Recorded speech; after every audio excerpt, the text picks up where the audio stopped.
Assalamualaikum warahmatullahi wabarakatuh. Hari ini saya nak buat ulasan perlawanan di antara Chelsea menentang Manchester City, yang mana City menang 1-0 hasil jaringan daripada Gabriel Jesus. Pada perlawanan semalam, kedua-dua pasukan bermain dengan baik. Cumanya City lebih better pada perlawanan semalam. Itulah sebab dan punca kenapa mereka menang. Tanpa membuang masa, kita masuk ke dalam ulasan perlawanan. Okey, untuk game ni apa yang boleh saya katakan adalah perlawanan yang menunjukkan satu pasukan yang hebat dalam memberi tekanan ataupun membuat tekanan, good pressing, iaitu City, dan satu lagi pasukan yang hebat ketika bertahan ataupun defend, iaitu pasukan Chelsea, dan hebat ketika melakukan counter. Okey, kita masuk dalam ulasan perlawanan. Kita mulakan dengan pasukan City. Apa kunci kemenangan pasukan City? Yang pertama, macam saya cakap tadi, City adalah pasukan yang bagus ketika melakukan pressing, iaitu mereka melakukan high pressing, tekanan yang tinggi kepada pemain-pemain Chelsea. Kita boleh lihat Chelsea memang build up daripada bawah, dan apabila Chelsea cuba nak build up, pemain-pemain City dah melakukan dan memberikan tekanan kepada pemain-pemain Chelsea. Jadi apabila tekanan tersebut diberikan, Chelsea tak boleh nak build up dengan sangat-sangat lancar dan dengan sangat-sangat baik. Jadi kadang-kadang Chelsea akan kehilangan bola di bahagian middle third dan juga di final third ataupun ke final third kawasan mereka sendiri, disebabkan tekanan yang tinggi diberikan oleh pemain-pemain City. Itu kunci kemenangan pasukan Manchester City yang pertama. Yang kedua, kita boleh tengok bagaimana betapa relaxnya pasukan City boleh untuk keep position dan bermain dengan ball position pada perlawanan semalam.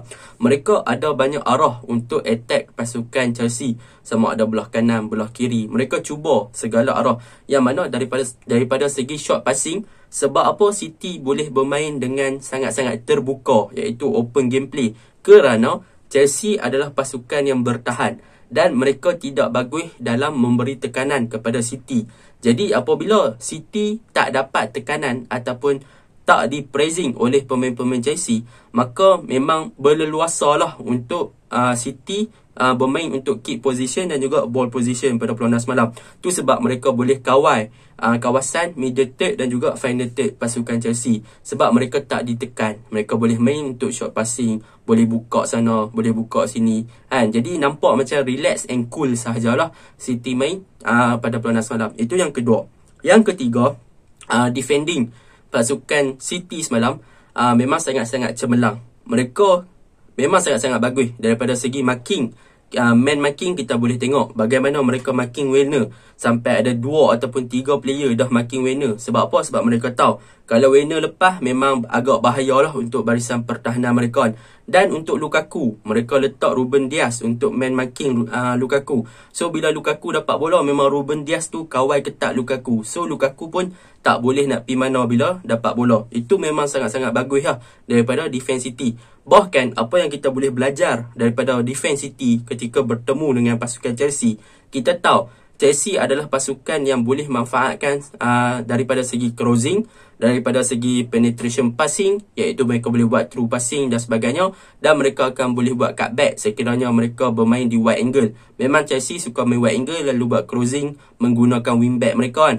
Jadi apa yang dilakukan oleh defense City adalah mereka akan press ataupun bagi tekanan kepada bahagian wing ataupun bahagian sayap Chelsea lah, ketika Chelsea cuba dominate ataupun exploit bahagian kanan dan juga bahagian kiri. Jadi bila mana mereka dah memberi tekanan, pemain-pemain City ni akan buat crossing ke dalam kotak penalti.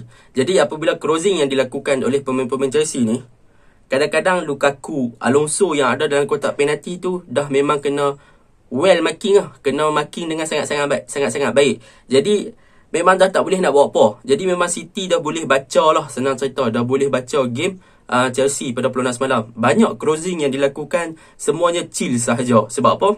Sebab City dah marking pertahanan Chelsea, penyerang Chelsea ni dengan sangat-sangat baik. Itu yang menjadi kunci kemenangan pasukan City. Boleh saya katakan Guardiola telah mengkaji corak permainan Thomas Tuchel lah pada perlawanan semalam dengan sangat-sangat baik. Kalau salah sebutan tu tolong tegur, saya tak pandai sebut sangat, kan. Jadi itu antara kunci kemenangan pasukan City lah. Kita masuk kelemahan pasukan City. kelemahan pasukan City pada perlawanan semalam, apa yang boleh saya katakan adalah di bahagian serangan, iaitu yang diketuai oleh Gabriel Jesus. Walaupun Jesus menjaringkan satu gol, dia masih lagi kurang daripada segi finishing lah. Memang City ni memang kurang daripada segi penyudah pada perlawanan semalam. Mereka boleh dikatakan banyak peluang keemasan, tetapi gagal dimanfaatkan dengan baik oleh barisan hadapan. Jesus tu, nasib baik gol dia tu deflection, masuk gol. Kalau tak tu, memang Jesus pada perlawanan semalam kena maki lah. Sebab ada satu chance, satu peluang, Jesus volley bola melalut gila kan. Jadi benda tu sedikit sebanyak merencatkan lah permainan lawa yang ditunjukkan oleh City apabila mereka ada peluang tetapi mereka gagal untuk convert peluang tersebut. Jadi sekiranya City dapat striker yang memang tajam di hadapan, boleh saya katakan memang nightmare lah kepada pertahanan pasukan lawan dalam EPL untuk season ni, dan mereka boleh diletakkan sebagai calon juara sebab daripada segi corak permainan dan juga squad depth mereka memang City sangat-sangat strong. Dan sekiranya mereka dapat striker seperti Harry Kane, habislah. Maksudnya City memang akan jadi tim yang agak kuat lah untuk season ni untuk dikalahkan. Tu untuk pasukan City. Kita masuk kepada pasukan Chelsea. Pasukan Chelsea semalam mereka cuba untuk bermain dengan 3-5-2, iaitu mereka letak Werner dan Lukaku. Tetapi taktikal tersebut tak beberapa menjadilah waktu awal-awal. Dan waktu apabila Thomas perasan benda tu, dia ubah balik position untuk bermain dengan 3-4-3. Apabila bermain dengan 3-4-3 ni, barulah nampak keserasian dan juga Chelsea mula improve gameplay dia. Jadi barulah mula nampak intensity game tu meningkat sikit demi sikit. Tu apa yang boleh saya cakap lah. Dan untuk apa yang boleh saya cakap tentang kekuatan pasukan City pada perlawanan semalam, yang pertama, apa yang saya suka adalah yang pertama, defending mereka, terutamanya Mendy dan juga Thiago Silva, yang mana kedua-dua player ni memang sangat-sangat bagus pada perlawanan semalam. Jika Mendy tak main, mungkin saya rasa kedudukan lebih daripada 1-0 lah. Tetapi disebabkan kecekapan dan juga ketangkasan Mendy di gawang gol, Chelsea boleh avoid untuk kalah lebih daripada 1-0. Manakala untuk Thiago Silva pula, apabila dia masuk menggantikan Reece James, memang dia menunjukkan satu potensi yang bagus lah. Mereka tolak Azpi pergi main kanan, dan Azpi pun bagus main kat right wing back. Dan apa paling bagus tentang Thiago Silva ni, dia berjaya save satu percubaan yang hampir gol oleh pasukan City di atas line kan. Jadi memang boleh dikatakan Mendy dan juga Thiago Silva ni penyelamat lah di bahagian pertahanan pasukan Chelsea pada perlawanan semalam. Yang kedua, yang saya suka tentang Chelsea ni, apabila mana mereka membawa masuk Havertz dan juga Loftus-Cheek, yang mana kedua-dua player ni masuk, kita nampak yang midfield Chelsea ni lebih laju, lebih intens, lebih berdisiplin, lebih terorganize lah, lebih tersusun. Jadi walaupun kemasukan mereka ni waktu tu dah second half, tetapi mereka mampu memberi impact yang positif. Yang mana bila masuk Havertz ni, baru kita nampak ada link up di antara bahagian hadapan dengan bahagian tengah. Masuk Loftus-Cheek di bahagian tengah lebih dominan untuk control game, and Loftus-Cheek pun berjaya kawal mid dengan sangat-sangat bagus. Dia buat lebih bagus daripada Kante semalam. Itu yang saya sukalah untuk pasukan Chelsea. Untuk kelemahan pasukan Chelsea pada perlawanan semalam, yang pertama, mereka gagal lah daripada segi pressing, yang mana mereka biarkan pemain-pemain City untuk kawal bola dan sebagainya. Itu beza antara kedua-dua tim ni, iaitu City good at pressing, manakala Chelsea memang tak berapa bagus lah daripada segi pressing kan. Dan yang kedua, apa yang boleh saya katakan, Chelsea punya kelemahan semalam, Kante tak berapa nak menjadi. Mungkin faktor Kante pun baru lega pada injured, baru 2 game dia main yang secara official. Kalau silap, komen kat bawah. Dan Kante menunjukkan satu performance yang bukan di tahap prestasi beliau yang sebenar. Dan dia perlukan masa lah untuk adapt dengan tactical, adapt dengan pasangan baru di midfield tu dengan Kovacic. Dan Kovacic pun agak tenggelam sikit pada perlawanan semalam.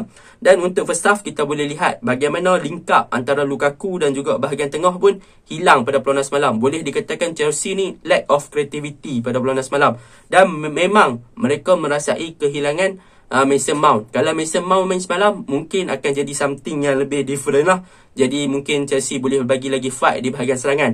Dan benda tu sedikit sebanyak mengganggu kekreativitan kekreativitan mengganggu corak permainan Chelsea lah dalam ketika menyerang. In term of attacking memang bagus, tetapi Alonso pun semalam dia agak tenggelam lah, yang mana bermain sebagai wingback kan. So dia tak banyak berfungsi dengan baik sangat. Jadi itu sahaja ulasan saya untuk City lawan Chelsea. Assalamualaikum.